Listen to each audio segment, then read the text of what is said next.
Alright, real quick. Ooh. Influenza, or simply the flu, is caused by influenza virus. Almost everyone has had the flu at some point. High fever, runny nose, sore throat, muscle pains, headaches, coughing, sneezing, and feeling tired. It's terrible, you'll remember. The good news is that it usually improves within a week, but occasionally someone can go from being completely healthy to being seriously ill, requiring hospitalization or even care in the ICU. The flu spreads when a sick person sneezes or coughs and sends thousands of virus containing droplets into the local area. If they're lucky, these viruses might land directly on another person's nose or mouth. Well, lucky for them, not for the person. But more often they end up landing on nearby objects like a table. But the flu virus is very hardy, and it can survive for hours in the environment. To make matters worse, a person may be contagious a day before their symptoms even begin, and up to 2 weeks afterwards, even after they feel so much better. So while it's great that Debbie is back to work this week after recovering from the flu, it's not so great that Debbie brought contaminated donuts to share. Yeah, thanks, Debbie. Okay, so if you don't want to feel like garbage with the flu for a week, or get your friends, family, and coworkers sick, the most effective way to prevent influenza is through vaccination, which can be done as an injection or nasal spray. These vaccines usually contain a mix of 3 weakened or inactivated influenza virus strains that are predicted to be the ones that will dominate for a specific season. And because flu viruses mutate rapidly, these vaccines are updated twice a year.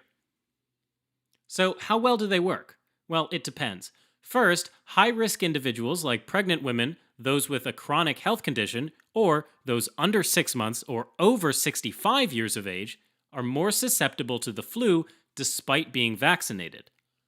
Second, since the vaccine is based on predictions, some years are better than others.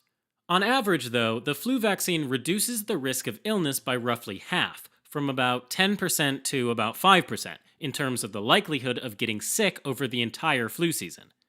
That means the average person may get the flu about 1 out of every 10 years without the vaccine, and about 1 out of every 20 years with the vaccine. So for any given year, you might decide that your risk of getting the flu is quite low anyways, so it's not worth getting the vaccine. But remember, the flu can do more than make you feel terrible. The flu can cause serious injury, even death. Also, it's worth remembering that in the 2016 to 17 flu season in the US, the most recent one where we have complete data, the CDC estimates that the flu vaccine prevented 5.3 million cases of flu, 2.6 million medical visits, and 85,000 hospitalizations. Getting vaccinated also decreases your chances of you passing the flu to someone else, like Debbie with her contaminated donuts. Therefore, the more people in a community that are vaccinated against the flu, the fewer people will contract and spread the flu, and the more donuts you can eat, I think. This protects those that can't get vaccinated, like infants under 6 months old. This is called herd immunity, because the herd is protecting the weakest members. Okay, to wrap up, of course yearly flu vaccine is recommended for everyone over 6 months old, with only a few exceptions. It's not recommended for people with life-threatening egg allergies or a history of Guillain-Barré syndrome. Otherwise, since flu season generally begins in the fall and peaks in the winter, it's a good idea to get vaccinated by the end of October if you live in the northern hemisphere. That said, the vaccine still provides protection even if you get it later in the season. So, don't let it being past Halloween or even Thanksgiving be an excuse for you to not get vaccinated.